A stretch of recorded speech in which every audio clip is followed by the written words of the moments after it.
Gold, trusted gold buyers. మీరు తాకట్టు పెట్టిన బంగారాన్ని విడిపించి ఈ రోజు ఉన్న మార్కెట్ ధరకు కొనబడను.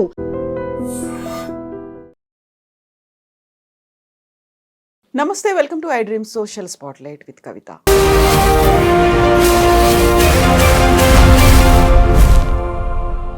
సమూహంలో ఏకాంతం, చుట్టూ మన మనుషులే ఉన్నప్పటికీ ఏదో తెలియని ఒంటరితనం, మానసికంగా మాత్రమే కాదు ప్రాణాలు తీసుకునేంతగా డిప్రెషన్. ఏం జరుగుతోంది, మనం ఎక్కడికి వెళ్తున్నాం? గత వారం జరిగినటువంటి ఒక ఇన్సిడెంట్, తల్లి తన 2 పిల్లల్ని హత్తుకొని రైలుకు ఎదురుగా ఆత్మహత్య చేసుకుంది. ఒక్కసారి ఉలిక్కి పడేలా చేసింది. ఏం జరుగుతోంది, మనం ఎటు వెళ్తున్నాం? మనతో పాటుగా ఉన్నారు హైకోర్టు అడ్వకేట్ పూజారి నాగేశ్వర్ గారు. హలో అండి, నమస్తే. మనం గతంలో కూడా ఫ్యామిలీ గురించి, లైఫ్ గురించి బోల్డని విషయాలు మాట్లాడుకున్నప్పటికీ అవన్నీ కూడా లైఫ్ని ఎలా ఎంజాయ్ చేయాలి అనేది మనం చూసాము. బట్ ప్రాణాలు తీసుకోవడం అనేది, ఈ ప్రపంచంలో ఆత్మహత్య చేసుకోవడము, ప్రాణాలు వాళ్ళు తీసుకోవడం అనేది కేవలం మనుషులు మాత్రమే. ఇంత విలువైనటువంటి జీవితం, మనల్ని మనం జాగ్రత్తగా చూసుకోవాలి, ఇన్ని మాటలు చెప్పుకున్నప్పటికీ ఒక తల్లి 2 పిల్లలతో కలిసి ఆత్మహత్య చేసుకుంది. ఫస్ట్ ఆ పిక్చర్ చూసినప్పుడు ఏమనిపించింది మీకు అసలు? వాస్తవానికి అయితే నేను నథింగ్ బట్ చాలాసేపు ఏడ్చాను కూడా దాంట్లో. ఎందుకంటే 2 ఎదిగిన పిల్లలు కదా, చాలా ముద్దుగా ఉన్నారు. ఎందుకంటే వాళ్ళకు ఊహ తెలియనప్పుడు ఏదైనా జరుగుంటే ఓకే, కానీ ఇప్పుడు ఎదిగి ఒక సమాజాన్ని చూస్తున్న ఒక 2 వ్యక్తులు, ఈ భారతదేశానికి ఒక 2 భావి భారత పౌరులు, చాలా ముద్దుగా ఉన్న ఒక 2 యువకులు కదా. అసలు ఆ ఫోటో చాలా డిస్టర్బ్ చేసింది వాస్తవానికి కూడా. అనిపించింది అసలు మనం ఎక్కడ బతికేస్తున్నాం ఈ ప్రపంచంలో అని. చాలా కష్టం అది. మన ఒక్కలమే కదా, చూసిన ప్రతి ఒక్కరు కూడా అదే మాట్లాడుతారు. తల్లి 2 పిల్లలు అలా నడిచి వెళ్తున్నారు. తల్లి వాళ్ళకి ఏదో బుజ్జగించో లేకుంటే ఏదో తనలో ఉన్నది బాధనో ఏదో చెప్పుకుంటోంది. పిల్లలు వింటున్నారు, చేతుల్లో చేతులేసుకొని నడుస్తూనే ఉన్నారు. అంత దూరం నడిచి వెళ్ళిపోయారు. హత్తుకుంది, నేను లేకుంటే మీరు ఉండలేరు, మీరు లేకుండా నేను ఉండలేను. ముగ్గురు పోవాల్సినటువంటి సిచ్యువేషన్స్. నిజంగా అలాంటి పరిస్థితులు లేవు అనేది కుటుంబ సభ్యులు చెప్తున్నారు. ఎక్కడి దాకా ఎందుకు వెళ్తున్నాం మనం? అలాంటి డెసిషన్ ఎందుకు తీసుకుంటున్నాం? ఇక్కడ అతి పెద్ద క్వశ్చన్ ఏంటంటే ఒక 15 years ఉన్న 2, ఒక యువతి ఒక యువకుడు, తల్లి ఏం చెప్పి తీసుకెళ్ళింది అనేది అసలు ఎవరికి అర్థం కాని క్వశ్చన్ అది. ఎందుకంటే చిన్నపిల్లలు అనుకోండి, ఇంటర్, వాళ్ళకి తెలియదు పాపం. అమ్మ ఎక్కడికి తీసుకెళ్తే వెళ్ళిపోతారు, నిలబడతారు, తెలియదు నెక్స్ట్ ఏం జరుగుతుంది అనేది వాళ్ళకి జీవితం మీద అవగాహన ఉండదు. వీళ్ళకు 2 యుక్త వయసులో ఉన్న ఒక యువకులకి సమాజం మీద ఒక అవగాహన ఉంటుంది. ఏది మంచి, ఏది చెడు, ఏది చేయొచ్చు, ఏది చేయొద్దు అనేది ఉంటుంది కదా. వాళ్ళు ఎట్లా ఒప్పుకున్నారు అసలు దీనికి అనేది అసలు నాకు అది ఒక $1000 క్వశ్చన్ అది. అందులో ఎవరో ఒకరు ప్రతిఘటించాలి కదా. ఆడపిల్లనో లేకపోతే అబ్బాయో ఇది జరగదు, ఇది కాదని ఎవరికో ఫోన్ చేయటమో ఏదో ఒకటి చేయాలి కదా. ఫాదర్కి ఫోన్ చేయటమో, గొడవ పెట్టడమో చేయాలి కదా.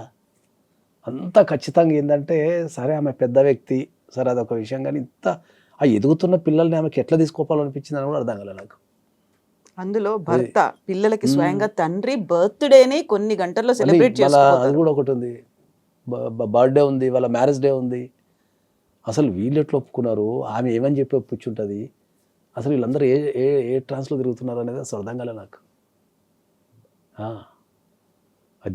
ఈ సంఘటన గనక సమాజాన్ని కదిలించకపోతే, దీని నుంచి వ్యక్తులు గుణపాఠం నేర్చుకోకపోతే, దీని నుంచి మనము దీన్ని ఒక పాఠంగా తీసుకొని మన కుటుంబాన్ని సరిదిద్దుకోకపోతే, ఇది మానవాళికి పెనుముప్పు కింద మారే అవకాశం 100% ఉంటుంది. ఆల్రెడీ ఇప్పుడు ఈ ఒక్క సంఘటనే కాదు, మనం వరుసగా ఒక 1 week నుంచి మీరు గమనిస్తే రాష్ట్ర వ్యాప్తంగా తెలంగాణ అండ్ ఆంధ్రప్రదేశ్ రాష్ట్రాలలో విచిత్రమైన ఆత్మహత్యలు జరుగుతున్నాయి. అదేదో ఒక రాష్ట్రానికి భూతం పట్టినట్టు, ఎవడో చేతవాడి చేసినట్టు రకరకాల ఆత్మహత్యలు జరుగుతున్నాయి. అసలు నాకైతే అసలు ఈ ఆత్మహత్యల పరంపర ఏంది అనేది కూడా అర్థం కావడం లేదు. ఒక తోటి మనిషిని కూడా మనం గమనించలేని స్థితిలో ఉన్నామా, మన చుట్టుపక్కల ఏం జరుగుతుందో గమనించలేకపోతున్నామా అనే స్థితిలో ఓడిపోయినామా. మనిషికున్న జ్ఞానం నశించిపోయిందేమో అనిపిస్తుంది నాకు అప్పుడు.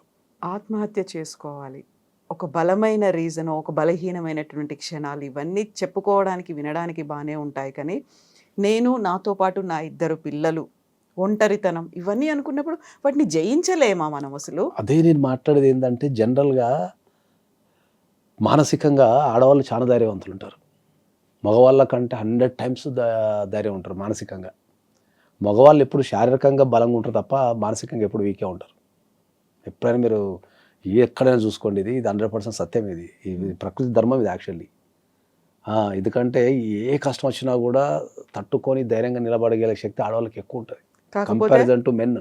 ఆడవాళ్ళు ఏడుస్తారు, అదే. మగవాళ్ళు ఏడవరు అనేది ఒక మిస్కన్సెప్షన్ కూడా అది ఉంది. అట్లా ఉంటుంది తప్ప వాళ్ళకు ఉన్న త్యాగం కానీ లేకపోతే వాళ్ళు పడే కష్టాలు కానీ వాళ్ళకి ధైర్యం ఎక్కువ ఉంటుంది, మానసికంగా చాలా ధైర్యం ఉంటుంది.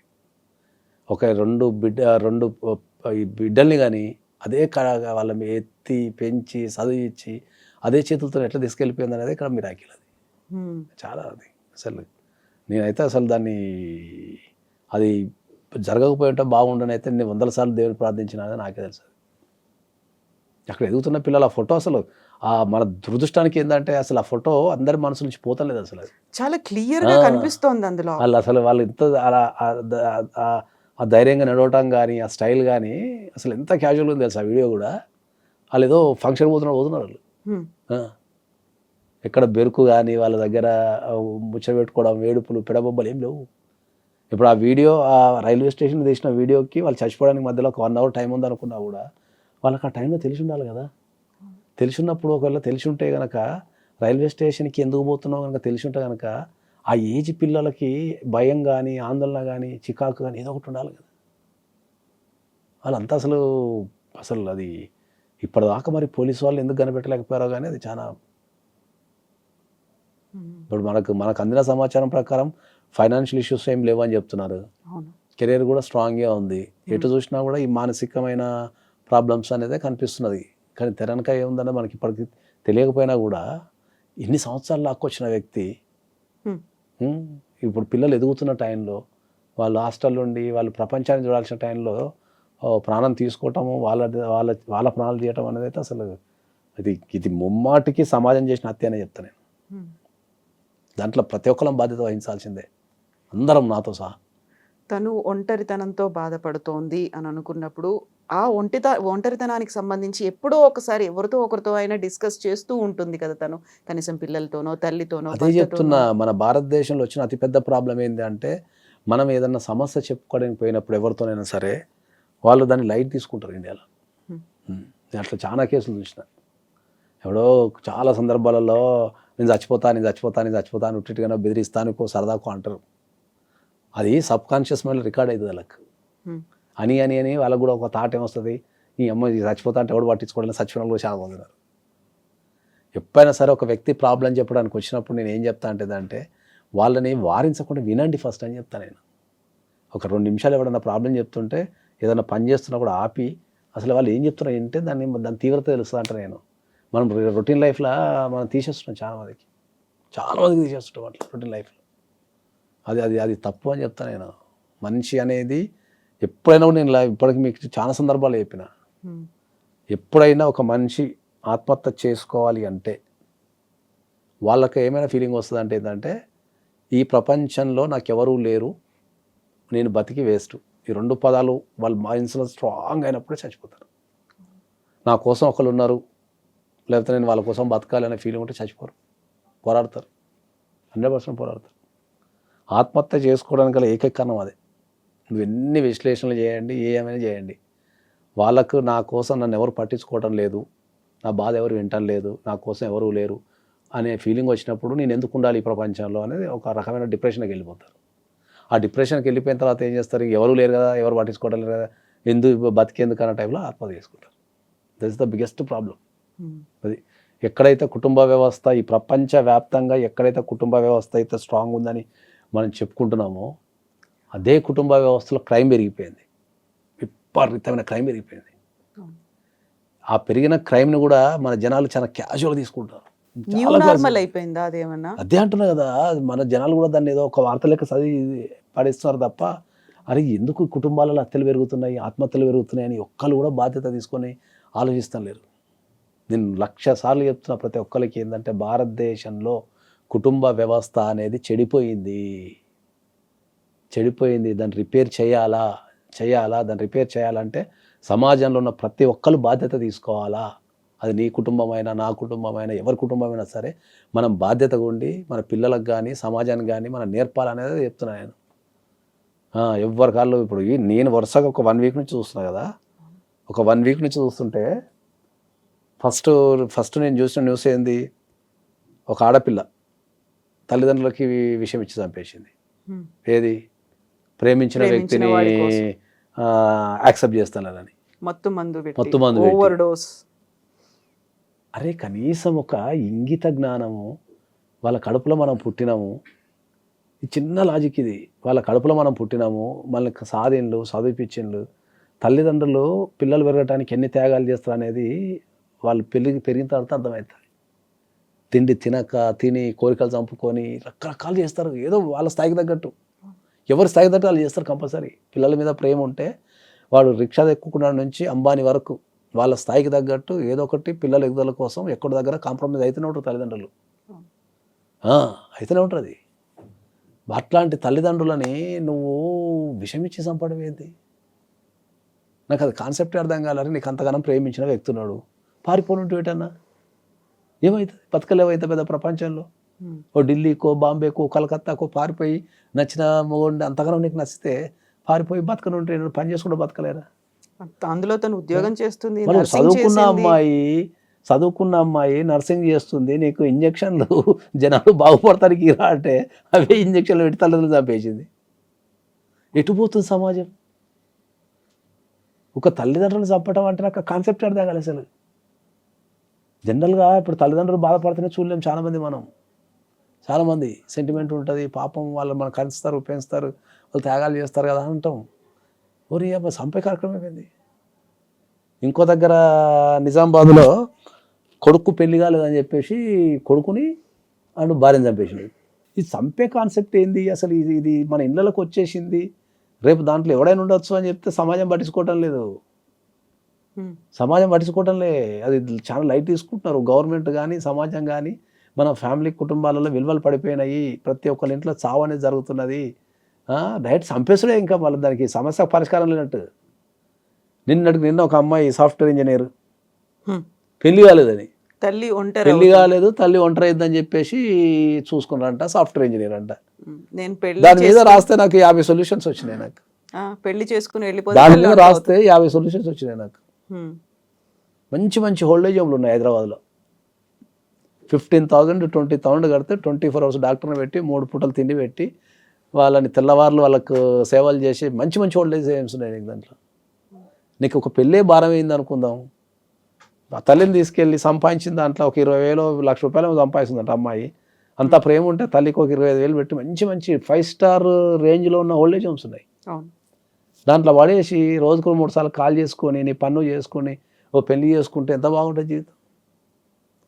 ఇప్పుడు తల్లి అడ్డంకి, తల్లి వల్ల పెళ్లి కావటం లేదనో, లేకపోతే పెళ్ళి అయితే తల్లిని ఎవరు చూసుకుంటారో అని చెప్పేసి చచ్చిపోతాయి. ఇప్పుడు కనీసం 3 పూట్ల ఎవరు తిండి పెట్టాలి? ఇప్పుడు పెట్టాలి, బిడ్డే దూరం అయిపోయింది కదా. ఇప్పుడు భగవంతుడు తీసుకెళ్తే దాన్ని ఎవడేం చేయలేడు. ఓకే, ఇప్పుడు తల్లిదండ్రుల ముంగట పిల్లలు చనిపోతారు, పిల్లల ముంగట తల్లిదండ్రులు చనిపోతారు, అది భగవంతుడు నిర్ణయం చేస్తే దానికి ఎవడేం చేయలేడు. న్యాచురల్గా జరిగేదానికి ఎవడేం చేయలేడు. హార్ట్ అటాక్, యాక్సిడెంట్ అంటే ఏం చేయలేము, మిస్టేక్ జరుగుతుంది కాబట్టి జరుగుతుంది. ఓకే, ఒక మనిషిని చంపాలా అనే ఆలోచనే ఒక మనిషికి వస్తే, తోటి మనిషిని చంపాలనే ఆలోచనే మనిషికి వస్తే దాన్ని ఎవడు మార్చాలా? నిన్న ఎవడో సాఫ్ట్వేర్ ఇంజనీర్ అంట, రైలు కింద పడి చచ్చిపోయాడు, పెళ్లి కావడం లేదని. ఎవ్రీ డే ఈ దేశంలో ఏదో ఒక దగ్గర నువ్వు కరెక్ట్ న్యూస్ పేపర్ కనుక ఫాలో అయ్యగలిగితే ఎక్కడో ఎవ్రీడే ఒక భార్య ఒక భర్తను, ఒక భర్త ఒక భార్యను చంపుకుంటున్నారు.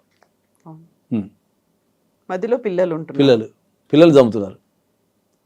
ఈ పిల్లల్ని చంపే కాన్సెప్ట్ అయితే అసలు నాకు అర్థమే కావట్లేదు. సమాజం ఎటుపోతున్నది అనేది అసలు ఆలోచిస్తే భయం అవుతున్నది నాకు అప్పుడప్పుడు. ఇటువంటి సమాజంలో ఉన్నా అనిపిస్తుంది నాకు. మెయిన్ లేనప్పుడు మా పిల్లల్ని ఎవరు చూసుకుంటారు, మళ్ళీ అదొక సెంటిమెంట్, ఎమోషన్ అనేది అక్కడ అసలు నాకైతే అసలు సమాజం మీద అయితే నేను ఫ్యామిలీ కౌన్సిలర్ కింద కానీ డైవోర్స్ అడ్వకేట్ కింద నుండి నాకు అసలు అప్పుడప్పుడు అసలు ఏం మాట్లాడడం అర్థం కావట్లేదు. అసలు సమాజం చాలా ఘోరమైన స్థితిలోకి వెళ్ళిపోతుంది. ఫ్యామిలీ వ్యవస్థ అనేది అసలు నేను 100% చెప్తున్నా కానీ ఎవరు నమ్ముతాను లేడు.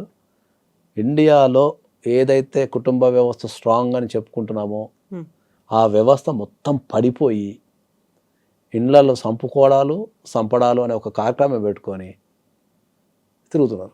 మనం ఈ టాపిక్ మాట్లాడుకుంటున్న సమయంలోనే వచ్చినటువంటి ఒక న్యూస్, రాజస్థాన్లో పెళ్ళైన 3 నెలలకే భర్తని ప్రియుడితో చంపించేసింది ఒక అమ్మాయి. వాకింగ్ అని వెళ్తున్నారు, ప్రియుడు వచ్చాడు, చాలా కారుతో గుద్ది అదృష్టవంతుడు. చంపేశాడు. కనీసం 3 3 నెలలు నెలలు ఉన్నాడా? 3 నెలలు ఉన్నాడు వాడు. ఇప్పుడున్న ట్రెండ్ 3 రోజులకి వేసి వస్తున్నారు. ఇక Last time 3 మనం నెలలు మేఘాలయ బతికినాడు. చూసాం. అదృష్టవంతుడు. అసలే ఒక వైపు నుంచి పెళ్ళిళ్ళు కావటం లేవు. ఆ, యువత పెళ్ళంటే భయపడి పారిపోతుంది అని యువతనంతా పెళ్లి వైపు మార్చాలనుకుంటుంటే ఇంక ఇటువంటి సంఘటనలు జరిగితే అసలు ఇక జనాలు పెళ్ళిళ్ళు చేసుకుని ఇండియాలో ఇంకా క్రైమ్ పెరిగిపోయింది. అది చాలా, ఇది ప్రతి ఒక్కరు భారతదేశంలో నివసించే ప్రతి ఒక్కరు ఆలోచించాల్సిన విషయం ఇది. మనిషి కుటుంబంలో క్రైమ్ పెరిగిపోయింది. అప్పులు ఎక్కువైపోతే సావటం లేదా చంపటం. వాడు చావాలా, లేకపోతే ఇంట్లో చంపాలా, లేకపోతే ఏదో చేయాలా. ఇది okay. Girl friend boy friend ఉంటే సావాలా, చంపాలా, 2. ఏంది ఇప్పుడు ఎక్కడనో ప్రియుడు బ్లాక్ చేసినా చేసేసిందంట న్యూస్.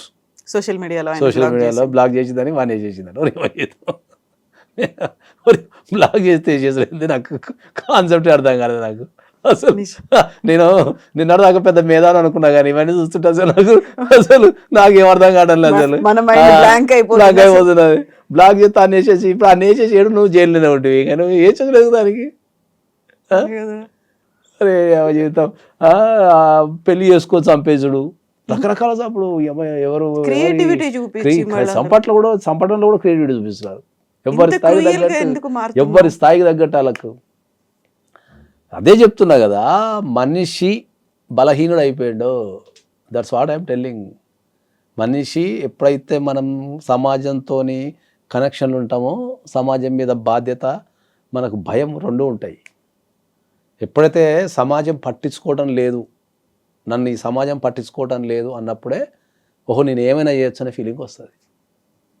ఇప్పుడు సమాజం మీద నేను అదే చెప్తున్నా కదా నీకు, నీకు ఒక 1000 మంది ఫ్రెండ్స్ ఉన్నారు, నీ మొత్తం నీ బలగం ఒక 1000 మంది ఉన్నారు అనుకో, నువ్వు ఒక క్రైమ్ చేయాలంటే ఆలోచిస్తావు, 1000 మంది గురించి ఆలోచిస్తావు. బామ్మ ఇప్పుడు ఏదైనా చేస్తే ఈ 1000 మంది ఏమనుకుంటున్నావు గురించి అని ఆ భయానికి నీకు ఏమైనా ఆలోచించినా చంపేస్తావు. నీకు ఎవడు తెలియదు అనుకో, నాకు ఎవడు తెలియదు, ఎవడేమనుకుంటా నాకేంది, నాకు రిలేషన్ లేదు ఎవరితో, నాకు ఎవరు లేరు, ఎవడనుకుంటా నాకేంది అనే కాన్సెప్ట్లో తిరుగుతున్నారు వీళ్ళంతా. బేసికల్గా ఒంటరి కాదు, ఒంటరితనంతో బాధపడుతున్నారు ప్రతి ఒక్కరు. అది అట్లా ఒంటరితనంతో బాధపడేటోళ్ళు నాకు తెలిసి 50% ఉంటారు. అందరు పైకి నటిస్తున్నారు అంతే, అందరు నటిస్తున్నారు. ఈ ప్రపంచం మొత్తం నటన అనే ఒక దాంట్లో తిరుగుతున్నారు తప్ప మనసు, అదే చెప్పిన కొన్ని 100 సార్లు, మనము మనసు విప్పి చెప్పుకోవడానికి ఒక విషయాన్ని, మనం ఎదుటి వ్యక్తితో ఏదన్నా మనసు విప్పి చెప్పుకోవడానికి కూడా మనుషులు లేరు. ఒకవేళ ఎక్కడన్నా మనసు విప్పి చెప్పుకుందామన్నా వాళ్ళు ఏమనుకుంటారో, నన్ను ఎగతాళి చేస్తారో, నన్ను బలహీనం అనుకుంటారో అని చెప్పేసి ఆ ఫీలింగ్స్ అన్నీ వీళ్ళు చంపేసుకుంటున్నారు. ప్రశాంతంగా నవ్వటం పోయింది, ప్రశాంతంగా ఏడవటం పోయింది, ప్రశాంతంగా మాట్లాడుకోవడం పోయింది, ఒక మనిషి కోసం నిలబడటం పోయింది, త్యాగాలు చేయటాలు పోయినాయి. ఏమైనా తాత్కాలికమైన విషయాల మీద వీళ్ళు శ్రద్ధ పెడుతున్నారు తప్ప లాంగ్ జర్నీ మీద ఎవరు శ్రద్ధ పెడతాం లేరు. ఎవరికైనా సరే ఒక వ్యక్తికి చంపాలి అని అనిపించినప్పుడు నెక్స్ట్ ఏమవుతుంది అని ఆలోచిస్తే చంపే ఆలోచన ఎక్కడి నుంచి వస్తుంది?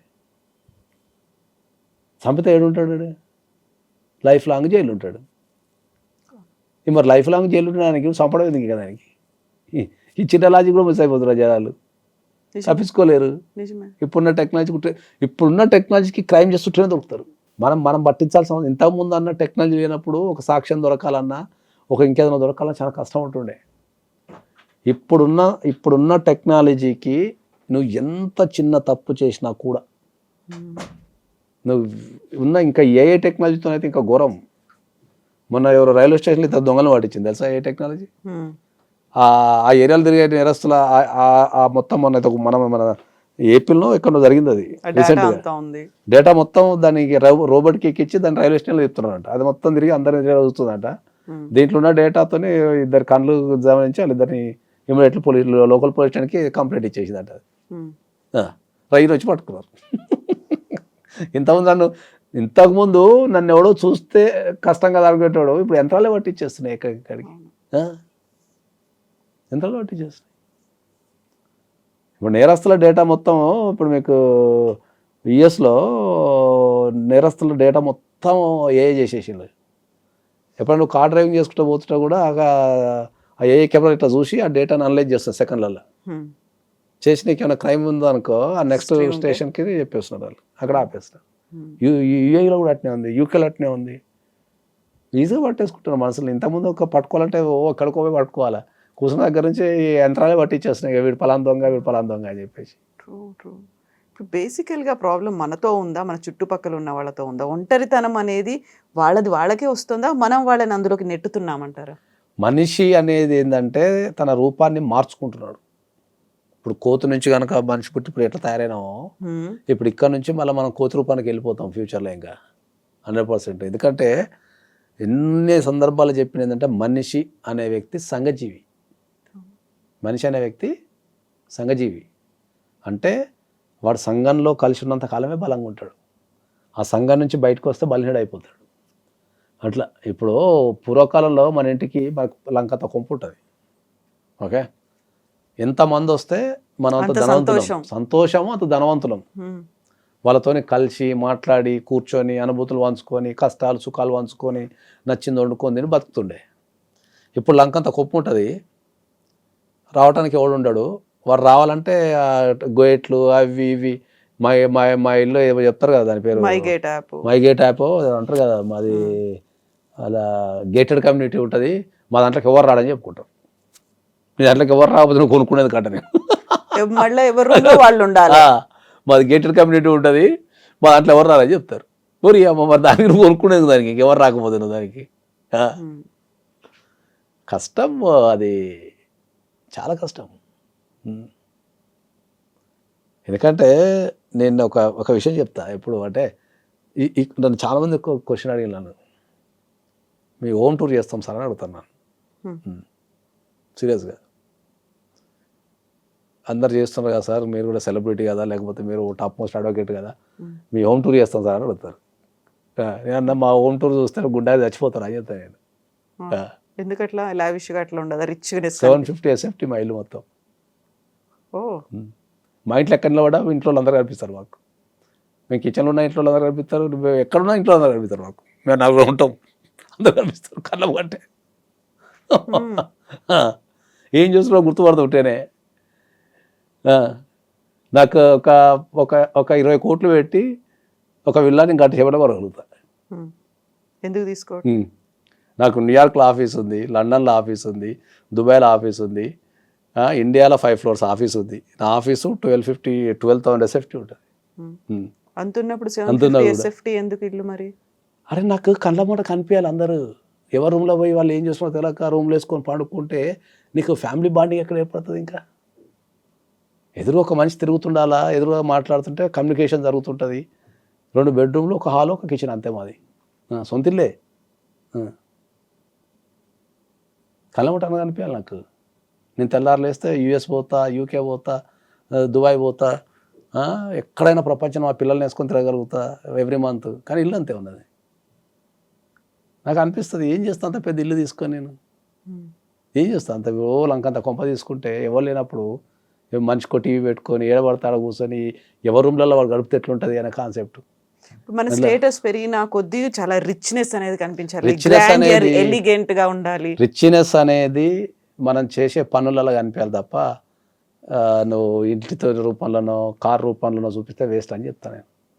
నీకు ఎంత రిచ్నెస్ ఉన్నా, మీకు రీసెంట్గా జరిగిన ఒక సంఘటన ఉంది కదా బెంగళూరులో, ఒక టాప్ మోస్ట్ బిజినెస్ మ్యాన్. అవును, ఈడీ రైడ్స్ అవుతున్నాయి, సూసైడ్ చేసుకొని చనిపోయింది ఆయన. 12 రోల్స్ రాయల్స్ ఉన్నాయంట ఈ ప్రపంచంలో ఎవరి దగ్గర లేవట. 12 రోల్స్ ఆయన దగ్గర ఉన్నాయి. అంత హై అండ్ కార్లు 12 రోల్స్ రాయల్స్ కార్లు, హై అండ్ కార్లు పెట్టుకొని ఇన్కమ్ ట్యాక్స్ రైడ్ చేస్తే పోయి గన్ పెట్టుకొని కలిసి చచ్చిపోయాడు. రిచ్నెస్ అనేది మనం చూపెట్టే ఈ బిల్డింగ్లలో ఉండదు. రిచ్నెస్ అనేది ఎప్పుడు కూడా ఇక్కడ ఉండాలి. ఒక వ్యక్తిని కాపాడుకోగలగాల, ఒక వ్యక్తి కోసం నిలబడగలగాల, ఒక మనల్ని చూడంగానే ఒక వ్యక్తికి పాజిటివ్నెస్ రావాలా, ఒక ధైర్యం రావాలా, ఆనందం రావాలా. అరే మన కోసం ఒకడు ఉన్నాడు కదా అని ఫీలింగ్ వస్తే ఎవరు చచ్చిపోడు, చచ్చిపోడు. ఎవరికైతే నాకు ఎవరు లేరు అన్న ఫీలింగ్లోనే వాడు చంపడం కానీ చచ్చిపోవడం కానీ చేస్తాడు. ఇది వ్యవస్థకు నేర్పించాలని చెప్తున్నాను. ఎవరు నేర్పాలి దాన్ని? ఎవడన్నా ఇప్పుడు ఏదన్నా మంచి చెప్పుదామని చూస్తే, ఫస్ట్ ఏదన్నా మంచి చెప్పుదామని చూస్తే జనాలు తీసుకోవడం లేదు. జనాలు తీసుకోవడం లే. మీరెవరు అంటారా, మాకంతా తెలుసు అనుకుంటారా? మీరెవరు నాకంతా తెలుసు అనటం కంటే ఏంటంటే వీళ్ళు ఒక నెగిటివిటీకి అలవాటు పడిపోయారు. ఇప్పుడు ఒక మంచి విషయం టైటిల్ పెడతాను, చూడాడు ఎవడు? అవును, చూడడు. నిజమే. నువ్వు ఆదర్శ కుటుంబం టైటిల్ పెట్టి మంచి విషయాలు చెప్పాడు చూడడు. బూతులు ఎన్ని ఉంటాయి? లేచిపోయిన తెల్లవారు చూస్తారు దాన్ని, అమ్మాయితో ఎట్లా లేచిపోయిందని చూస్తారు. క్యూరియాసిటీ అందులో ఉంటుంది కదా. అసలు మనం ఎన్ని బూతులు మాట్లాడాము, ఎంత అన్పార్లమెంటరీ లాంగ్వేజ్ అందులో ఉంది, మన బిహేవియర్ ఎంత పిల్లలకు కూడా అదే నేర్పిస్తున్నారు. నేను అదే నా బాధ ఏంటంటే పిల్లలకు కూడా అదే నేర్పిస్తున్నారు. పిల్లలకు కూడా అదే నేర్పిస్తున్నారు. ఇప్పుడు నిన్న అది మన ఆడియో ఫంక్షన్లో నాకు ఎంత బాధ అనిపించింది తెలుసా? మనం పిల్లలకు ధైర్యాన్ని ఇవ్వాలా, వాళ్ళకి ఎదుగుదల నేర్పాలా, పోరాటం నేర్పాలా, ఓ మంచితనాన్ని నేర్పాలా. ఇవి కదా నేర్పాల్సింది. మనం బూతులు నేర్పి సభ్య సమాజంలోకి వెళ్ళి పిల్లలకు బూతులు నేర్పమంటామా? మనం బూతులు మాట్లాడమంటామా? ఏమన్నా ఇంగిత జ్ఞానం ఉందా? నువ్వు ఎంతమంది ఒక మీడియాలో మాట్లాడుతుంటే అది ప్రపంచవ్యాప్తంగా చూస్తుంటారు, ఎక్కడెక్కడో చూస్తుంటారు. వాళ్ళందరూ ఏం ఫీల్ అవుతారు? ఎన్ని వందల వేల లక్షల కోట్ల మైండ్లో నువ్వు ఇన్ఫ్లుయెన్స్ చేస్తుంటావు తెలుసా నీకు? అంత బూతుపాట. అసలు నాకు చాలా ఆ పాట వింటుంటే అసలు నాకు భయం అయిపోయింది. అసలు నువ్వు ఏం నేర్పుతున్నావు సమాజానికి? అంత బూతులు నువ్వు బహిరంగంగా కొన్ని లక్షల మంది లైవ్ షోలో మాట్లాడుతుంటే నువ్వు ఏం నేర్పుతున్నావు? అందులో ఆయన అనేటువంటి ఒక సమర్థన మాట ఉంది, బోల్డ్ అంత సాహిత్యం ఉంది, బోల్డ్ అంత కాన్ఫిడెన్స్ అని కనిపిస్తుంది, మీరు అర్థం చేసుకోలేకపోతున్నారు. అదే అబ్బాయి దగ్గర నుంచి వచ్చిన మాట. మీరు అర్థం చేసుకోలేని తత్వం మీలో ఉంది కాబట్టి మీరు you have to expand. Like మీరు ఇంత పెద్దగా బ్రాడ్ మైండ్ తో చూడాల్సినటువంటి అవసరం ఉంది. అయితే వాళ్ళ ఇంట్లో అదే లాంగ్వేజ్ మాట్లాడుకుంటాం రోజు. ఆ బ్రాడ్ మైండ్ని, ఆ సెన్స్ని వాళ్ళ మదర్ ఫాదర్ అదే నేర్పించినట్టుంది. పోయి బూతులు మాట్లాడి సమాజంలో అనేవి పంపించినట్టుంది. సినిమా ప్రమోషన్ చేసుకో, నీ క్రియేటివిటీతో చేసుకో. ఒక ఫ్యామిలీ మ్యాన్ అనేది మొన్న ఏదో టూరిస్ట్ ఫ్యామిలీ సినిమా వచ్చింది, ఎంత మంచిగా ఉంది. ఏమన్నా బూతులు ఉన్నదా? కంటెంట్ తప్పు కదా వాళ్ళకు. నువ్వు ఎదుగుతున్న పిల్లలు ఇప్పుడు వాళ్ళ రోల్ మోడల్స్ ఏమనుకుంటారు? పిల్లలు ఆ ఏజ్ వాళ్ళు అట్లా మాట్లాడితే కరెక్ట్ అనుకుంటారు. సోషల్ మీడియాలో సమర్థన ఒకటి ఉంది.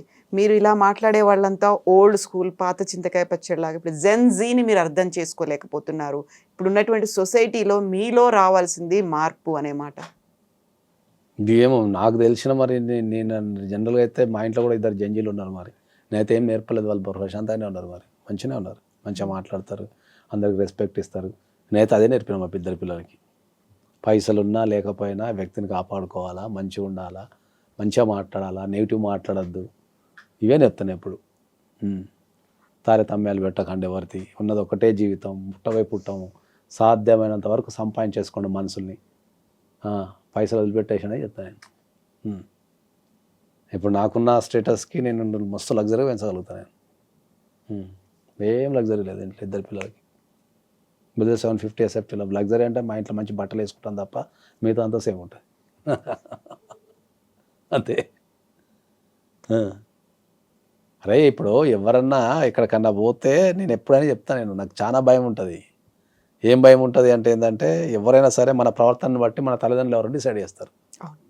ఆ తర్వాత టీచర్ల గురించి వస్తుంది. ఫస్ట్ తల్లిదండ్రులే అనేది ఏమన్నా మాట అంటే. ఇప్పుడు మా పిల్లలు ఏమన్నా తప్పు చేస్తే నేను ఈ ప్రపంచానికి తెలిసినా తెలియకపోయినా ఎవరైనా కొట్టే డిఫాల్ట్ డైలాగ్ ఏముంటుంది అంటే, మీ అమ్మ నాన్నకి ఇదే నేర్పారా అంటారు. పెంపకం ఇట్లనే ఉందా అంటారు. Simple logic. అక్కడ పిల్లలు ఫెయిల్యూర్ అయినట్టు కాదు, తల్లిదండ్రులు ఫెయిల్యూర్ అయినట్టు. అది ఎవరు నేర్పాలా? కల్చర్ని ఎవరు నేర్పాలా, సమాజానికి ఎవరు నేర్పాలా అనే పాయింట్ మీద ఉన్నాం. కానీ ఎవరు పడుచుకోవటంలే.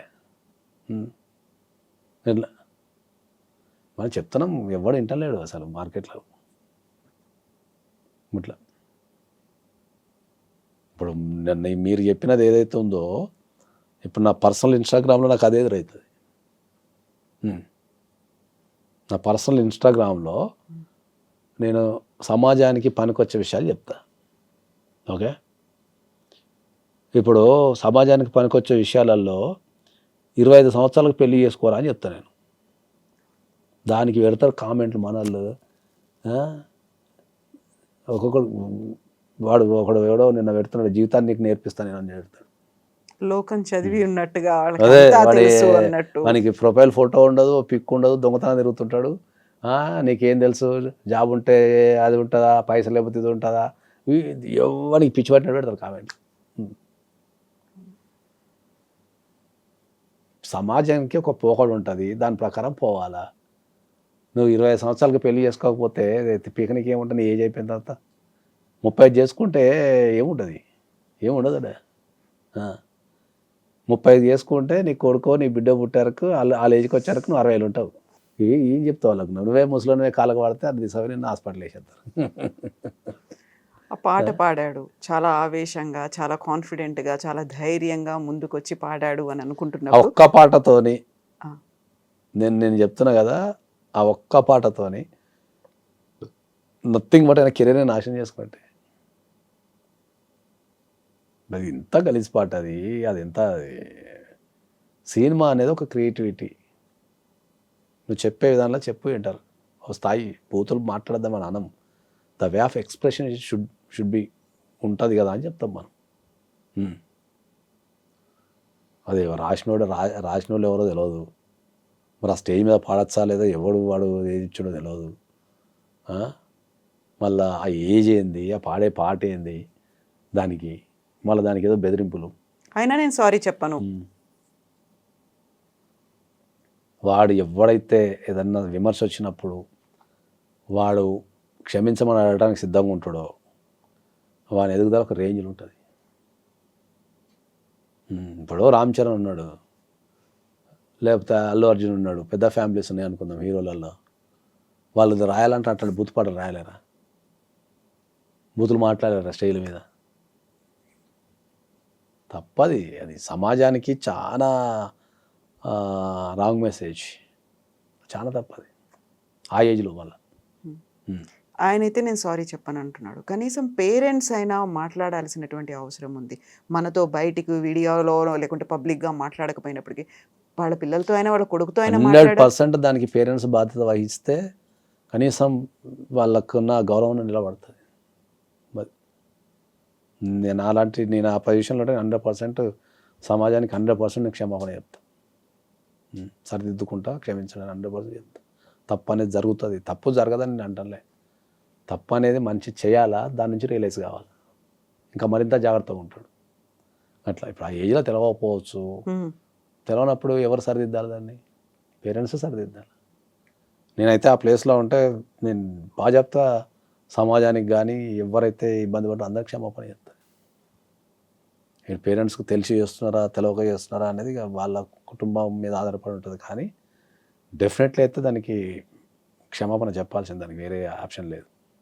ఎవరో అనామకంగా ఉన్న వాళ్ళో ఏదో ఊరు పేరు తెలియని వాళ్ళో కాదు. ఆ జరిగింది, ఆ కుటుంబం తెలుసు, వాళ్ళ ఫాదర్ ఎవరో తెలుసు, అన్నీ తెలిసిన తర్వాత కూడా అంత ధైర్యంగా ఎలా పాడాడు, దాన్ని ఎలా సమర్థించుకుంటున్నాడు, ఇప్పటికి కూడా డిఫెండ్ చేసుకోవడం అనేది అదే 100% తప్పది. అదే చెప్తున్నాను, 100% తప్పది. దాన్ని సరిదిద్దాల్సిన బాధ్యత వాళ్ళ పేరెంట్స్కి 100% ఉంటుంది. వాళ్ళు దాన్ని సరిదిద్దగలగాల. ఆయనని one of the top most స్టార్ని చేయగల ప్రవర్తన ద్వారానే మనం టాప్ మోస్ట్ స్టార్ అవుతాం తప్ప తెర మీద ఏదో చేయడం ద్వారా ఎప్పుడు కాము. తెర మీద కొన్ని వందల మంది హీరోలు వస్తుంటారు, పోతుంటారు, కానీ కొంతమంది నిలబడతారు. ఆ కొంతమంది ఎందుకు నిలబడతారు అంటే ఏంటంటే వాళ్ళ ప్రవర్తన ద్వారా నిలబడతారు. ప్రవర్తన టువర్డ్స్ సొసైటీ కావచ్చు, ప్రవర్తన టువర్డ్స్ కోస్టార్స్ కావచ్చు, ప్రవర్తన టువర్డ్స్ ప్రొడ్యూసర్స్ కావచ్చు, ఏదున్నా ప్రవర్తనతోనే మనిషి నిలబడతాడు. వాళ్ళు నిలబడమే కాదు, మన మనసుల్లో కూడా నిలబడతాం మనం, 100% నిలబడతాం మనం. అట్లా యవ్వనంలో ఉన్నప్పుడు తప్పు చేయడం అనేది సర్వసాధారణంగా జరిగేది. ఎందుకంటే వాళ్ళకు సమాజం మీద అవగాహన ఉండదు, దాని ఇంపాక్ట్ తెలియదు, కొన్ని సమయంలో ఎట్లా బిహేవ్ చేయాలో తెలియనప్పుడు దాన్ని కంట్రోల్ చేయాల్సిన బాధ్యత, నేర్పించాల్సిన బాధ్యత తల్లిదండ్రులకే ఉంటుంది. నేనైతే 100% ఏం బిలీవ్ చేస్తా అంటే ఏంటంటే, యవ్వనంలో ఉన్న వ్యక్తులు కనుక తప్పు చేస్తే దానికి 100% పూర్తి బాధ్యత తల్లిదండ్రులే వహించాలని చెప్తాను. బై ఆల్ మీన్స్ ఎన్ని తప్పు చేసినా కూడా వాళ్ళకి తల్లిదండ్రులే 100% బాధ్యత వహించాలి. దానికి వేరే ఆప్షన్ లేదు ఇంకా. ఎందుకంటే పిల్లలు అనేది మన రిఫ్లెక్షన్. మనం ఏదైతే నేర్పిస్తామో వాళ్ళు అదే తీసుకుంటారు. అదే వాళ్ళు సొసైటీకి ఇస్తారు. నువ్వు సొసైటీకి నీ పిల్లగాడు ఏదో ఇచ్చిండు అంటే నువ్వు అదే నేర్పించుంటావు అంటాను డైరెక్ట్. నేను డైరెక్ట్ చెప్తాను అందరికి, డైరెక్ట్ చెప్తాను. విత్తనం ఏదేస్తే చెట్టు అదే వస్తుంది. డిఫాల్ట్ అది. దాన్ని 100% అంగీకరించాల్సిందే దానికి. అందుకనే ఎక్కడ పోయినా కూడా ఇంతకుముందు చెప్పినట్టు మనం ఏది తప్పు చేసినా కూడా, మనం ఏ స్థాయిలో తప్పు చేసినా కూడా ఫస్ట్ నీ తల్లిదండ్రులు నీకు ఇదే నేర్పించారా, లేకపోతే మీ ఇంట్లో ఇదే సిస్టమ్ ఉందా అని మాట్లాడతారు ఎవరైనా. ఎందుకంటే నువ్వు అక్కడి నుంచి వచ్చినావు కాబట్టి నీకు ఇది నేర్పించి సమాజానికి పంపించారు అనేది రిఫ్లెక్ట్ అవుతుంది. కాబట్టి ఎప్పుడు ఫస్ట్ ఎవరు తప్పు చేసినా కూడా తల్లిదండ్రులు మాట్లాడతారు. ఎందుకంటే వాళ్ళు నేర్పించితే నువ్వు చేస్తావనే ఉద్దేశం. బాధ్యతగా ఉండాలి కదా, నేర్పాల్సింది. వాళ్ళకేదో కెరీర్ ఇచ్చాం, వాళ్ళకేదో ఆస్తి సంపాదించి ఇచ్చాం, ఇది కాదు. ఆస్తులు నేను అందుకే చెప్తున్నా. ఇప్పుడు ఆస్తున్నోడు ఆత్మహత్య చేసుకుంటున్నాడు, లేనోడు ఆత్మహత్య చేసుకుంటున్నాడు. ఆస్తులు అనేది మనిషి జీవితంలో, నేను ఇంతకుముందు చాలా ఇంటర్వ్యూలో చెప్పిన, నా దగ్గర రూపాయి లేనప్పుడు, ఇవాళ కోట్లు ఉన్నప్పుడు నా జీవితంలో ఏ మార్పు లేదు. నా రోడ్డు మారలేదు, నేను తిరిగే ఫ్రెండ్స్ మారలేదు, నేను తిరిగే సమాజం మారలేదు. మారిందల్లా రెండే మారినాయి నా జీవితంలో. కట్టుకునే బట్ట ఒకటి మారింది, తిరిగే కారు ఒకటి మారింది తప్ప. ఇప్పుడు నాకు 100 కోట్లు వచ్చిందని మా అమ్మ నాకు అమ్మ కాకుండా పోతుంది ఏంది? ఫ్రెండ్స్ కాకుండా పోతారా? ఇప్పుడు 100 కోట్లు వచ్చింది అని చెప్పేసి నేను ఏదో ఒక్కరిని ఆఫీస్ పెట్టుకొని కూర్చోలేను కదా, గాల్లో తిరగలేరు కదా, తిరగలేం కదా. పైసలు అనేటివి మనిషికి సౌకర్యాన్ని మాత్రమే ఇస్తాయి, ఆనందాన్ని ఇవ్వవు అనేది నాకు అర్థమైంది.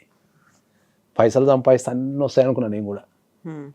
పైసలు సంపాదిస్తే అన్నీ వస్తాయి అనుకున్నా. సచ్చినంత పైసలు సంపాదించిన తర్వాత అర్థమైందంటే ఏది తీసుకురాదు, మళ్ళీ మనిషికి మనిషి సాయం అని చెప్పేసి నేనే మారిపోయి జనాల్ని కాపాడుకునే క్రమంలో తిరుగుతున్నాను. 100 కోట్లున్నా నాకు ఆ మజారా ఆటలే. ఒక వ్యక్తితో మాట్లాడి వాని బాధ తింటానో, లేకపోతే వానికి సాయం చేస్తానో, వానితో ముచ్చట పెడుతున్నావు, వానితో కలిసి తింటున్నావు, తిరుగుతున్నావు, మజా వస్తుంది నాకు. మరి నా బ్యాంకులో ఉన్న పైసలు నాకు మజా ఇవ్వనప్పుడు, నాకు ఒక వ్యక్తితోనే మజా వస్తున్నప్పుడు నాకు ఏది ముఖ్యం? వాడు ఇది చెప్తాడు, ఇంత ఒక 10 పేల లేఖ రాసిండు అక్కడ, డబ్బుతో అన్ని సార్ అని. సౌకర్యం ఏంటంటే ఆనందం రెండు ఒకటే అంటాడు ఒకడు. సౌకర్యం అంటే ఏంది? ఇక్కడి నుంచి రంగాలు పోవాలి. ఎట్లా పోతాం అనేది సౌకర్యం. బస్ ఎక్కిపోవచ్చు, బాగా పైసలు ఉంటే లిఫ్ట్ కార్టర్లు కూడా పోయి రావచ్చు. బాగా పైసలు అనుకో లిఫ్ట్ కార్టర్ కొనుక్కొని పోయి రావచ్చు. మళ్ళీ లేకపోతే మంచి లగ్జరీ కార్ కొనుక్కొని పోవచ్చు. ఇది సౌకర్యం. ఆనందం అంటే ఏంటంటే ఆ పోయే జర్నీని నువ్వు ఎంత ఎంజాయ్ చేస్తావు. ఇప్పుడు నీ పక్కన మనసులో కారు ఉంటుంది, డ్రైవర్ ఉంటాడు, నువ్వు వెనక ఒక్కనే కూర్చుంటావు, పోతావు. సౌకర్యం అంతే అది. నువ్వు బస్సులో కూర్చొని నీకు ఇద్దరు ముచ్చట పెట్టేటోళ్ళు ఉన్నారు అనుకో, మంచి వాళ్ళతో ముచ్చట పెట్టుకుంటూ పోతే నువ్వు బస్సులో పోయినావా, కార్లో పోయినా, లిఫ్ట్ కార్ట్లో పోయినావా, అంత ఆనందం ఏదాలకు. ఆ వ్యక్తులతోని కూర్చొని మాట్లాడే విధానం ఆనందం ఇస్తాను నీకు. అది అంతా అయిపోయినాకైనా తత్వం బోధపడుతుందా? మారారు ఇంకా అప్పుడు కూడా? చెప్పేటోళ్ళు లేరు కదా, అదే చెప్తున్నా కదా, చెప్పేవాళ్ళు లేరు. నాలాగా ఎవడన్నా చెప్పేటోడు ఉంటే మనల్ని ఇంకా విమర్శిస్తున్నారు, డిమోటివేషన్ చేస్తున్నారు. అరే సమాజంలో బాగుపడండి రయ్యా, మంచిగా ఉండండి రయ్యా, ఉన్నది ఒకటే జీవితం, మళ్ళీ పుట్టపై పుట్టాము, అందరం మంచిగా ఉండాలా, ఒకరికొకరు సాయం చేసుకోవాలా, మోసాలు చేయొద్దు, మంచిగా ఉందాము, ఒకరికొకరు హెల్ప్ చేసుకుందాము, మంచిగా బతికేద్దాము, మళ్ళీ పుట్టపై పుట్టాం కదా, ఉన్నప్పుడే మంచి జ్ఞాపకాలు పోగు చేసుకొని ఓ ధైర్యాన్ని తెచ్చుకొని అందరం కలిసి తిని చచ్చిపోదాం రాయ్యా అని నేను చెప్తే ఎవడు ఏది పడుతుంది ఆడాడుతాడు. ఇప్పుడు మీరు అన్నట్టుగా జిందగీ నా మిలేగి దోబారా అంటే దాన్ని ఇంకొక యాంగిల్లో కూడా ఆలోచించి ఎక్స్ట్రీమ్ చేసేవాళ్ళు కూడా కనిపిస్తున్నారు. ఎలా అయితే డౌన్ అయిపోతున్నామో 2 sides చూసుకుంటే, ఇదే ఒక్క జీవితం అనుకుని మోటివేట్ అయ్యి ముందుకెళ్లే వాళ్ళు ఉన్నారు, ఇదే ఒక్క జీవితం ఉంది మళ్ళీ నెక్స్ట్ ఎలా ఉంటుందో తెలియదు అనుకుని దాన్ని ఇంకా ఎక్స్ట్రీమ్ స్టేజ్కి తీసుకెళ్లే వాళ్ళు కూడా ఉన్నారు. ఇది ఏం ఎక్స్ట్రీమ్ తీసుకెళ్ళి ఏం చేస్తాను? మా అంటే మందు తాగుతావు, సింప్లిఫై చేస్తే. ఎంజాయ్ చేయటం అంటే అందరూ ఏమనుకుంటున్నారు, ఎంజాయ్ చేయటం అంటే మందు తాగటము, ఎంజాయ్ చేయటం అంటే డ్రగ్స్ తీసుకోవటము, లేకపోతే ఎంజాయ్ చేయటం అంటే రకరకాల వ్యక్తులతో ఇల్లీగల్ కాంటాక్ట్స్ పెట్టుకోవడం, ఇవన్నీ ఎంజాయ్మెంట్ అనుకుంటున్నారు వీళ్ళు. అట్లా చాలా ఉన్నాయి ఎంజాయ్ గురించి చెప్పాలంటే. మనం ఎంజాయ్ చేయటం అంటే అది కాదు అనే విషయాన్ని మనం చెప్తే ఎవడు పట్టించుకుంటున్నాడు? ఏమని చెప్తాం మనం? ఏమి చెప్తే పరిస్థితులు కూడా లేదు. తల్లిదండ్రులు కూడా అట్నే తయారైన, తల్లిదండ్రులు కూడా అట్నే తయారైన నిజంగా. ఎందుకంటే నేను నిన్న ఆఫీస్లో కూర్చొని పనిచేస్తుంటే ఇదే మన చంద్రహాస్ది రీల్ వచ్చింది. ఆ పక్కన కూర్చొని ఒక వ్యక్తి రీల్ చూసుకుంటూ కూర్చున్నాడు, నేను పని చేసుకుంటూ కూర్చున్నా. నిన్న రాత్రి 9 o'clock వాడు మాట్లాడింది నేను భలే మాట్లాడినాడు. ఎంకరేజ్మెంట్ భలే మాట్లాడినంటే అసలు నాకు ఒక బ్రెయిన్ ఆగిపోయిన తర్వాత ఆ వ్యక్తికి ఎవరైతే ఆ వ్యక్తికి ఉన్న పిల్లలు ఏం చేస్తున్నారో ఆలోచిస్తే ఆయన బిహేవియరు వాళ్ళ పిల్లల బిహేవియర్ సేమ్ ఉంది. భయమైంది ఒక నిమిషం. ఓహో, నువ్వు సమాజానికి ఇది చెప్తున్నావా అని చెప్పేసి. నెగిటివిటీ ఇంట్లో నుంచే పెంచి పోషిస్తారు అందరు. ఎట్లా ఇంట్లో చంపుకోవడం అనే కాన్సెప్ట్ నాకు ఇప్పటికీ అది అర్థం కావట్లేదు. నాకు కడుపులో పుట్టిన వాళ్ళని చంపుకోవడం ఏందనే కాన్సెప్ట్ అర్థం కావడం లేదు నాకు. రక్త సంబంధాన్ని చంపుకోవడం ఏంది? పగ కోసమో లేకపోతే ఎదగటం కోసమో ఏదో తెలవని చంపినాం అంటే ఓకే, అది యుద్ధకాలం నుంచి ఉంది కాబట్టి ఇట్స్ ఓకే. అధికారం కోసం వేరేటోని చంపినాం అంటే ఓకే. కానీ ఇంట్లో చిన్నప్పటి నుంచి పెరుగుతాము, వాళ్ళతో కలిసి తిరుగుతాము, అన్ని పంచుకుంటాము. నిన్న ఎవడో మాడోకెన్ని చంపినాడు. ఒక వ్యక్తిని, మనకు కడుపులో మనతో పాటు పుట్టిన ఒక వ్యక్తిని మనం కాపాడుకోవాల్సింది పోయి చంపే కార్యక్రమం ఏంది అసలు? ఇది ఈ సమాజం ఎటుపోతుంది? ఇది ఎవరు చెప్పి సావాలా? ఎవరు చెప్పి సావాలా?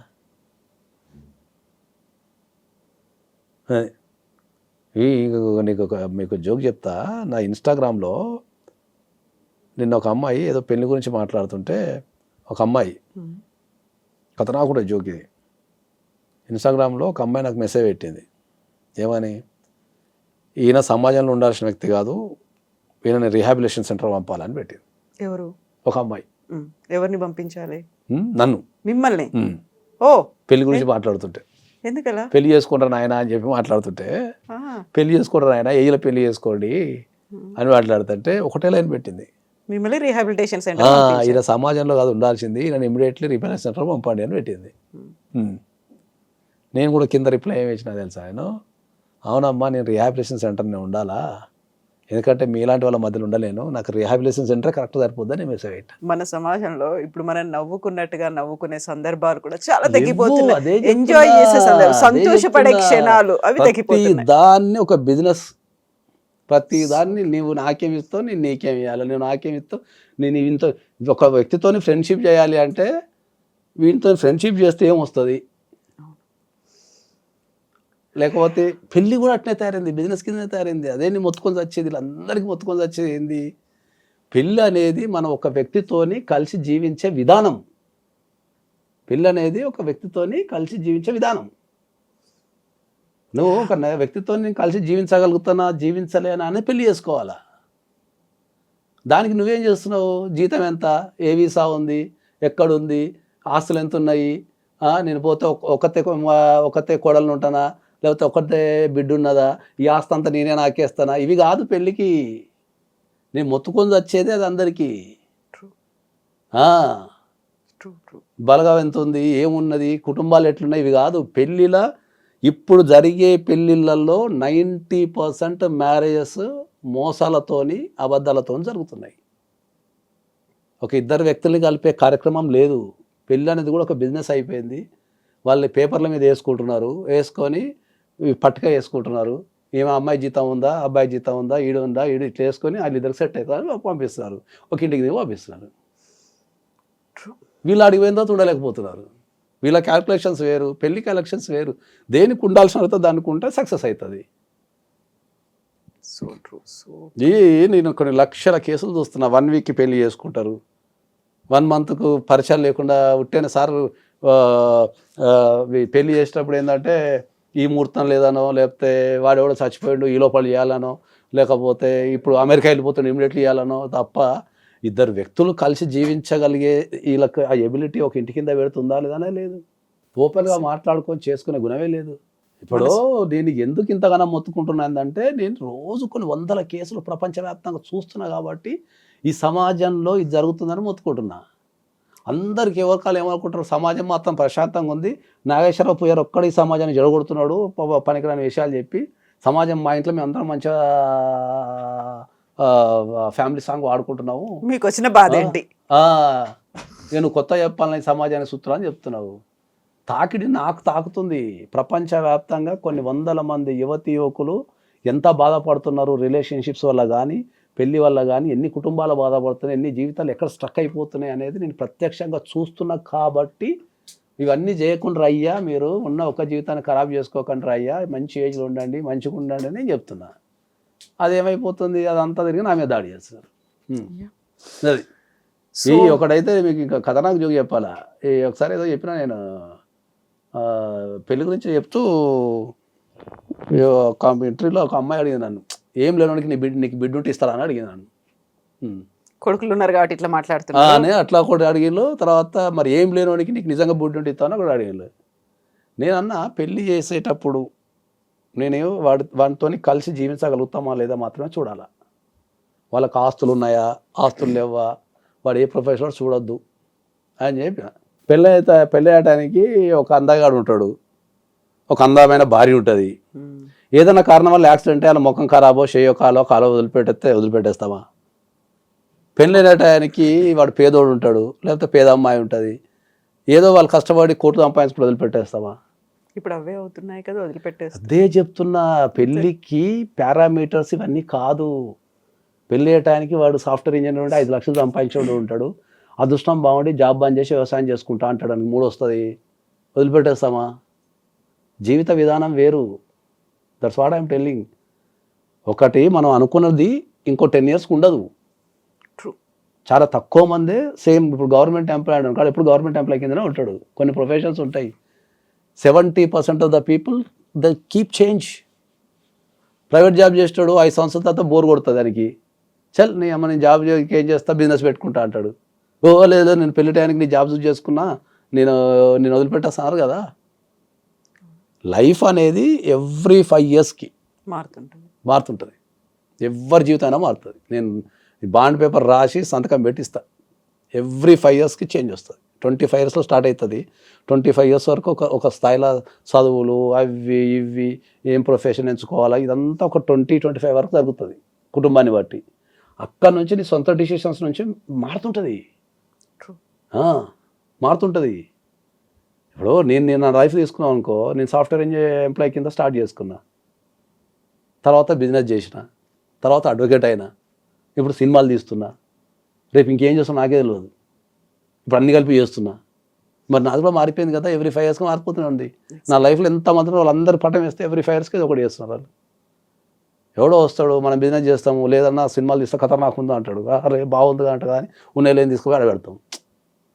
అవి వస్తాయి పోతాయి. కలిసి ఉండటం, పెళ్లి చేసుకోమంటే తిడుతున్నారు నన్ను, ఎందుకని ఏమో చేద్దాం, పెళ్లి చేసుకొని రా అంటే తిడుతున్నారు. అరే మనిషి జీవితానికి పెళ్ళి అనే వ్యవస్థ లేకపోతే ప్రపంచం ఇంత డెవలప్ అవుతుంది, డెవలప్ అవుతుంది చెప్పండి. ఇప్పుడు రేపు మీరు అందరు పెళ్లి చేసుకోవడం మానేస్తే ఇంకెందుకు జీవితం? అన్నీ ఆగిపోతాయి, బిజినెస్లు ఆగిపోతాయి, వ్యవస్థ ఆగిపోతుంది, రవాణా ఆగిపోతుంది, సంపాదించడం ఆగిపోతుంది, పంచాయతీలు ఆగిపోతాయి, ఈ మటలు చేసుకోవడం ఆగిపోతుంది, మొత్తం సైకిల్ ఆగిపోతుంది. డెవలప్ అయిన కంట్రీలో అయినా పెళ్లి సమస్యనే, అన్డెవలప్డ్ కంట్రీలో కూడా పెళ్లి సమస్య. ఎక్కడో ఆఫ్రికాలో తెగలలో కూడా పెళ్లి సిస్టమ్ ఉంది. నువ్వు అత్యంత ప్రపంచాన్ని నువ్వు చూపించే అమెరికాలో కూడా పెళ్లి వ్యవస్థ ఉంది. పెళ్ళి అనేది ఒక ఇద్దరి ఆడ మగ కలిసి జీవించే విధానాన్ని నేర్పండి అని చెప్తున్నాను నేను. వాళ్ళిద్దరు కలిసి ఎట్లా జీవించాలా, వాళ్ళిద్దరు కలిసి ఎంత హాయిగా బతకాలా, ఒక చెట్టు కింద ఉన్న ఒక తోడు పక్క నుండి ఆ చేయి పట్టుకొని నడిచి ప్రపంచాన్ని చూసి చచ్చిపోవాలా అని చెప్తున్నా. పెళ్లి చేసుకొని ఒకరిని కంటే జీవితం తెలుస్తారా అని చెప్తే నీకేందని ఎవడో ఎంత సొల్లంతా నా ఇన్స్టాగ్రామ్ మీద ఎత్తున్నాను. నాకు ఇప్పుడు నువ్వు పుట్టినావు, నువ్వు పెరిగినావు, నిన్ను నీ తల్లిదండ్రులు పెంచిళ్ళు, నీకు జీవితం విలువ తెలవాలంటే నువ్వు పెళ్లి చేసుకున్నావు కాను, ఓ బిడ్డను కానీ వాడిని సాధు, వాళ్ళకు చదువులు నేర్పి మంచితనం నేర్పి వాళ్ళని ఒక మంచి వ్యక్తి తయారు చేస్తే అప్పుడు నీ జీవితం విలువ తెలుస్తుంది, నీ కళ్ళ మూట ఒక ప్రాణి పెరుగుతుంది. వాళ్ళని ఎట్లా పెంచాలా, ఏం చేయాలా, వాళ్ళతో ఆలోచనలు పంచుకుంటే నీకు ఇంటరాక్షన్ అవుతుంటుంది అని జరుగుతుంటాయి. 35 సంవత్సరాలకు నువ్వు పెళ్లి చేసుకొని నీ యవ్వనమంతా అయిపోయిన తర్వాత ఆ ముసల్తనంలో ఏం చేయలేక పెళ్లి చేసుకుంటారు ఫస్ట్ 35 సంవత్సరాలకి.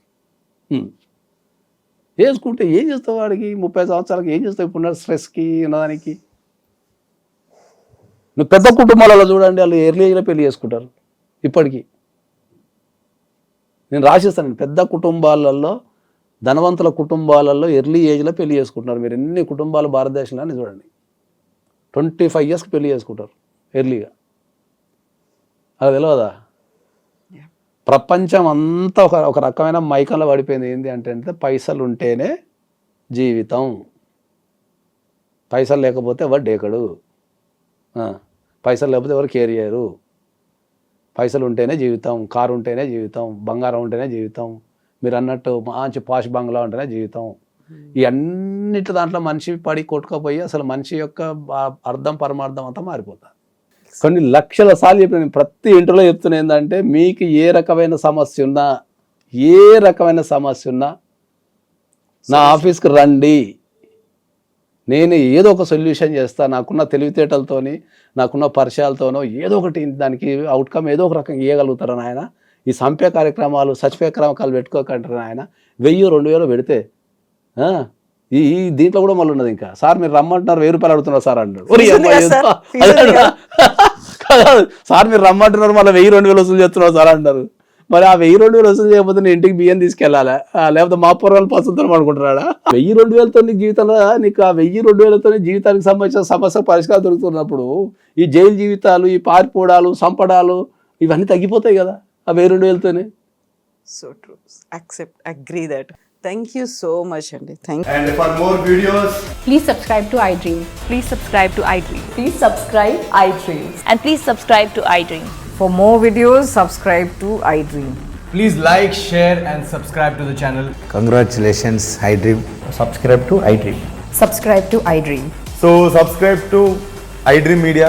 iDream team andarki huge congratulations. Please subscribe iDream Media. Please subscribe to iDream. Subscribe iDream. Please subscribe to iDream. iDream అంటే నా కళల ఛానల్ను సబ్స్క్రైబ్ చేసుకున్న నోరు తిరుగుతలేదు, మీరైతే గంట గుర్తు కొట్టండి. For more such videos, please subscribe to iDream.